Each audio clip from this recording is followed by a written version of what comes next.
kita langsung aja ngehujat gitu tanpa tahu di belakangnya seperti apa. Sampai di videoin terus akhirnya viral tuh kayak takut banget. Ya.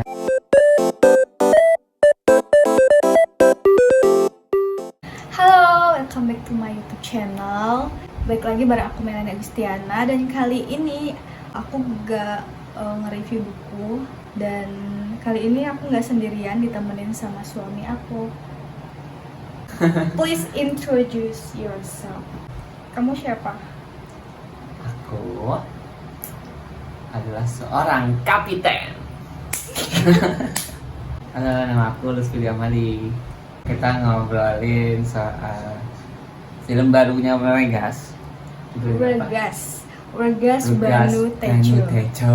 Judulnya adalah Budi Pekerti, yang tayang mulai tayangnya di 2 November kemarin. Dan kita nonton kemarin karena tidak mau kehilangan momen juga, kita nonton di hari pertama. Yes. Udah ngeliat banyak review yang memang reviewnya kebanyakan positif.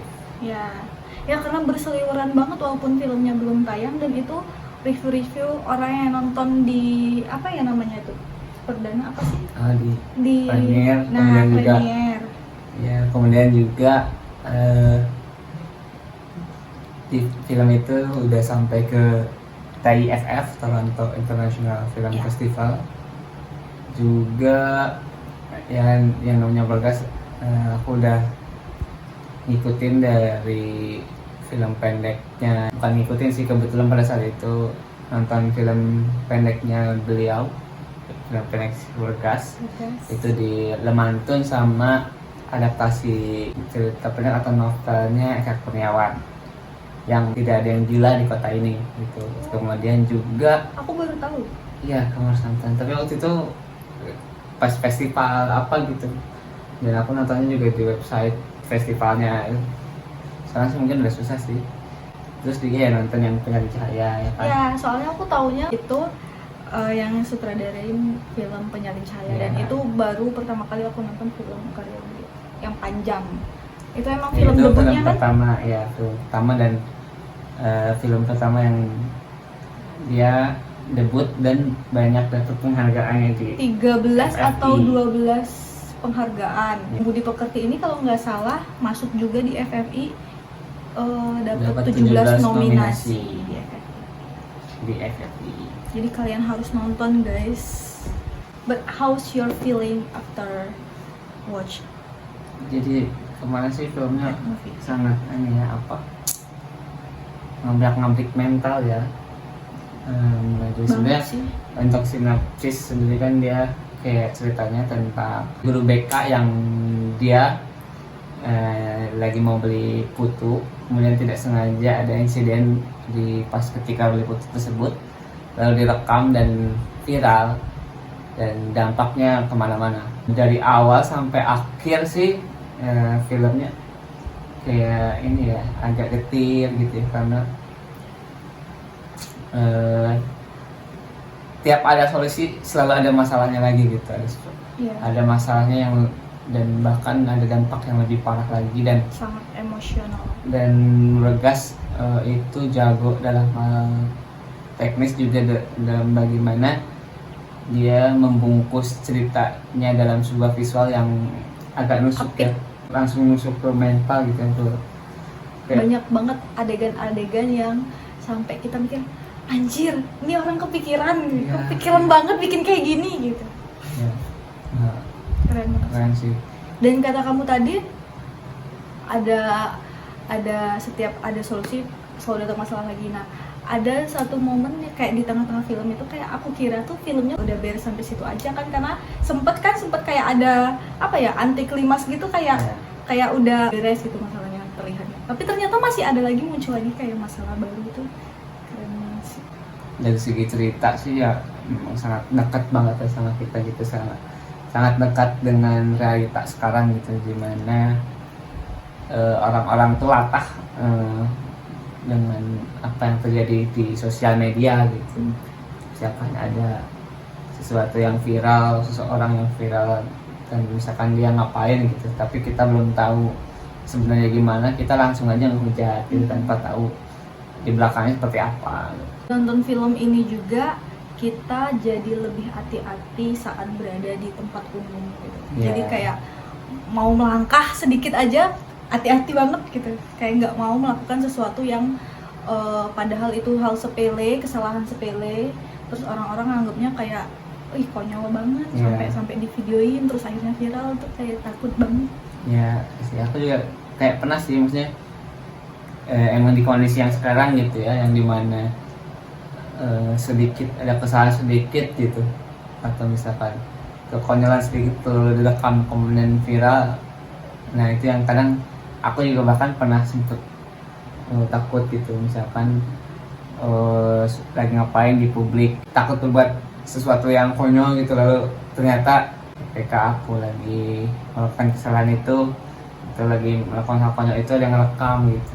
Di kita itu nggak ada peraturan dimana kayak di Korea atau di Jepang tuh Harus dengan seizin seizin orangnya yang kan. direkam. Dalam misalkan kita merekam orang lain atau misalkan apalagi nge-upload gitu. Nah kan kalau misalkan di Indonesia kan belum ada peraturan tentang itu gitu. Dari segi aktingnya nih, menurut kamu gimana para pemain alias aktor di film ini? Wah, salut banget ke Saina ya sebagai Hmm. Bu Prani. Dia memerankan Bu Prani itu benar-benar totalitasnya, bahkan dari ngelihat matanya aja itu emosinya gitu udah kelihatan banget gitu. Kayak ketika sedihnya, ketika lagi ngelamunnya, ketika lagi tertekannya gitu. Tapi justru dibanding kayak anak-anaknya kayak Muklas dan Tita, padahal kan di situ kan posisinya si Ibu Prani kan yang mengalami hal tersebut, tapi dia mencoba sesantai mungkin untuk menanggapi, walaupun nggak tahu pasti dalam hati dia mungkin kayak bergejolak juga, dia mikirin suaminya, mikirin anaknya gitu kan, tapi justru di situ dia yang paling tenang gitu. Iya. Kayak ada detik dimana saat si Muklasnya itu kayak marah-marah banget gitu, terus dia sempet-sempetnya kayak nih minum dulu gitu.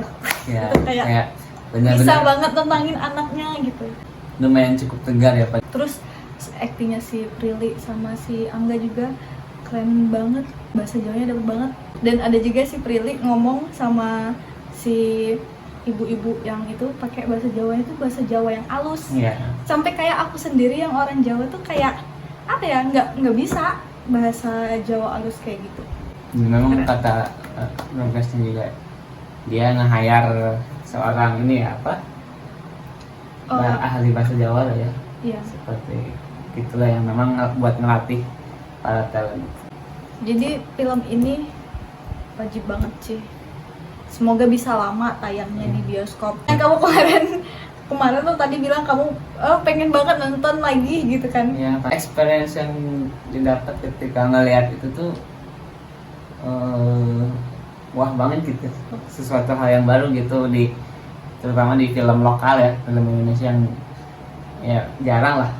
Yang Rogasnya sendiri ini gitu, karya Rogasnya sendiri.